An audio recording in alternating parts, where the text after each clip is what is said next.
Done. मेरी team तो तैयार है और आपकी?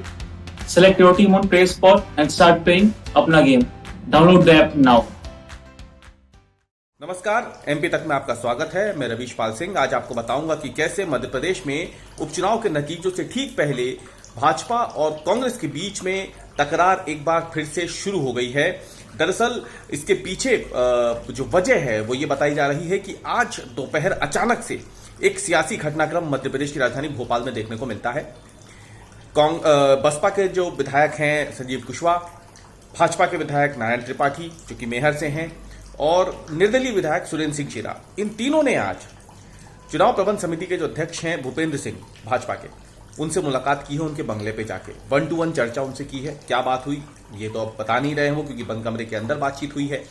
लेकिन इस मुलाकात ने सियासत को गरमा दिया है मध्य प्रदेश में। नहीं, देखिए, हमेशा मुलाकात होती रहती है और आज भी सामान्य मुलाकात चुनाव के बाद भोपाल वो आए हैं, मैं भी भोपाल था, तो इसलिए सामान्य मुलाकात हुई है और कोई इसके अलावा ऐसा कोई विषय नहीं है। सर, लेकिन टाइमिंग को लेकर अगर हम बात करें 10 तारीख को मतगणना है, उससे पहले इस तरह से मुलाकात, निर्दलीय भी जो संभावना इनकी थी नारायण त्रिपाठी की बाला बदल सकते वो भी, तो क्या कहें कि इससे पहले एक समीकरण जमाए जा रहे हैं कुछ? नहीं, ऐसा कुछ भी नहीं है। सभी लोग भारतीय जनता पार्टी के साथ पहले से हैं, भारतीय जनता पार्टी को समर्थन है। और आज तो चुनाव के बाद चूंकि ये लोग सब भोपाल आए थे और इसलिए सामान्य भेंट, चुनाव में अभी सब व्यस्त थे तो मुलाकात नहीं हो पाई थी, तो आज सामान्य भेंट हुई है। निर्णय तो हमारी जो पार्टी की राष्ट्रीय अध्यक्ष हैं बहन मायावती जी, उनको करना है। वो जैसा भी निर्देश हम लोगों को देंगी, हम लोग उसका पूर्णतः पालन करेंगे। इस मुलाकात पर मध्य प्रदेश के पूर्व मुख्यमंत्री और वर्तमान प्रदेश कांग्रेस अध्यक्ष कमलनाथ ने आपत्ति उठाई है। उन्होंने कहा है कि बीजेपी उपचुनाव के नतीजों से घबरा रही है।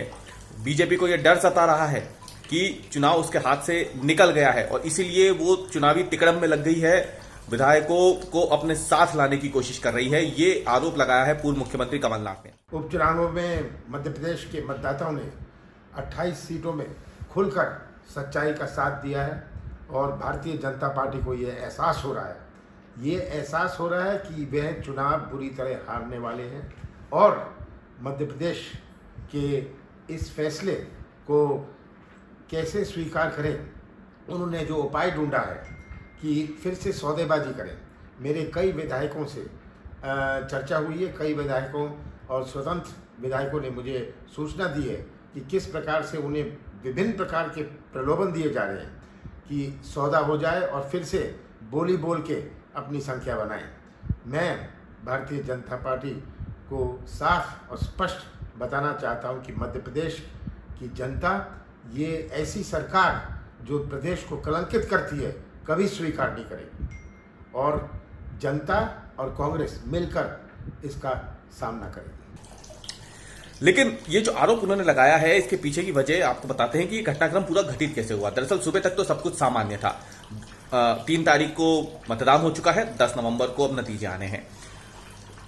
तो थकान अपनी मिटा रहे हैं नेता, लेकिन रणनीति में भी लगे हुए हैं कि 10 तारीख को जब नतीजे आएंगे तो आगे की रणनीति क्या रहेगी। तो ऐसे में आज दोपहर को अचानक से जो संजीव कुशवाहा है वो सबसे पहले पहुंचते हैं भूपेंद्र सिंह के बंगले पे। संजीव कुशवाहा बसपा से विधायक हैं। जब उनसे पूछा गया कि वो मुलाकात क्यों करने आए थे तो उन्होंने कहा कि औपचारिक मुलाकात है, ये इसमें कोई अलग से सोचने वाली बात नहीं है, ना ही कोई एजेंडा है इस मुलाकात का। लेकिन बस क्योंकि चुनाव के बाद वो पहली बार भोपाल आए थे तो वो भूपेंद्र सिंह से मिलने पहुंच गए। लेकिन सवाल उठता है कि भूपेंद्र सिंह से ही मुलाकात क्यों? क्योंकि इससे पहले जब मध्य प्रदेश में सियासी उठापटक चल रही थी तो उस दौरान संजीव कुशवाहा शिवराज सिंह चौहान के बंगले पे भी पहुंचे थे, उनसे भी मुलाकात की थी। उसके बाद जब शिवराज सरकार को बहुमत साबित करना था पूरे घटनाक्रम के बाद विधानसभा में, तो बसपा विधायक ने समर्थन दे दिया था भाजपा को। अब आज अचानक से जब वो पहुंचे तो उसके कयास लगाए जा रहे हैं। राजनीतिक गलियारों में कहा जा रहा है कि संजीव कुशवाहा जो है वो भाजपा के पाले में रहना चाहते हैं और इसीलिए वो आज मुलाकात करने पहुंच गए। हालांकि उन्होंने इसका खंडन किया। उन्होंने कहा कि भाजपा और कांग्रेस दोनों ही दल जो हैं वो अपनी राजनीति से लोगों के मन में अब घर नहीं कर पा रहे हैं और इसीलिए लोग जो हैं वो बसपा को सपोर्ट कर रहे हैं, बसपा का साथ दे रहे हैं। उपचुनाव में जिस तरीके से वोटिंग हुई है उसकी तरफ इशारा करते हुए संजीव कुशवाहा ने यह बात कही। खुल के उन्होंने ये नहीं कहा कि वो भाजपा के साथ जा रहे हैं, लेकिन भाजपा के नेता से मुलाकात के मायने निकाले जा रहे हैं। संजीव कुशवाहा के बाद जो चौंकाने वाला नाम था वो था नारायण त्रिपाठी। नारायण त्रिपाठी जो कि भाजपा के ही विधायक हैं, और भाजपा के विधायक का भाजपा के मंत्री से मिलना कोई बहुत ज्यादा चौंकाने वाली बात नहीं होती है। लेकिन क्योंकि नारायण त्रिपाठी जो हैं वो समय समय पर भाजपा को अपने बयानों से और लगातार कमलनाथ से नजदीकियों के चलते वो परेशान करते रहते हैं। जब सियासी घटनाक्रम चल रहा था तो आपको याद होगा कि नारायण त्रिपाठी जो है बार बार कमलनाथ के घर जाते थे। कमलनाथ उस वक्त मुख्यमंत्री थे, उनसे मुलाकात करते थे। कहा यह जाता था कि नारायण त्रिपाठी का समर्थन जो है वो कांग्रेस के साथ है, और अगर ऐसे में कोई इक्का दुक्का सीटों पे आकर के बात फंसती है तो नारायण त्रिपाठी कांग्रेस के साथ चले जाएंगे। लेकिन ऐसा हुआ नहीं। सरकार भाजपा की बनी और उसके बाद जब बहुमत साबित करने की बात आई तो नारायण त्रिपाठी भाजपा के, क्योंकि खेमे में पहले से ही थे, वो भाजपा के साथ चले भी गए। लेकिन नारायण त्रिपाठी ने जुलाई 2019 में जब एक बिल आया था विधानसभा में तो उस दौरान कांग्रेस के पक्ष में मतदान कर दिया था, और बस यहीं से सियासी गणित जो है वो बिगड़ गया था भाजपा का। लेकिन बाद में भाजपा ने उसे काबू में किया, कंट्रोल किया, और आखिरकार सरकार बाद में मध्य प्रदेश में भाजपा की बन गई मार्च 2020 में।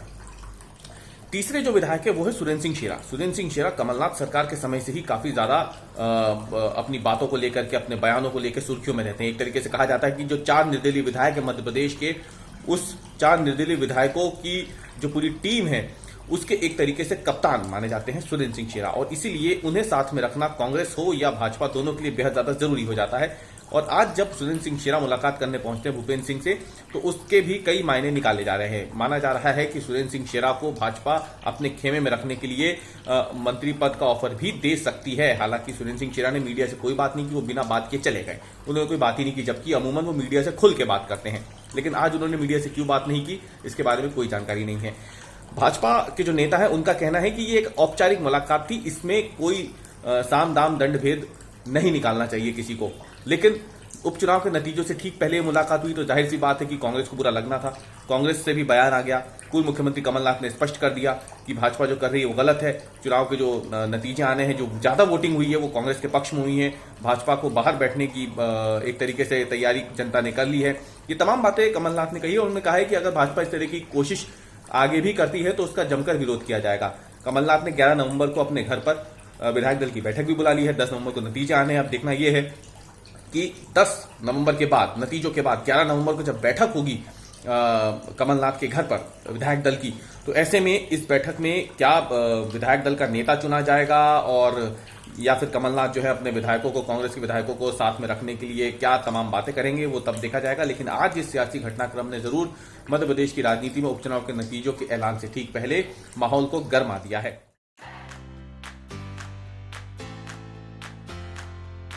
डन।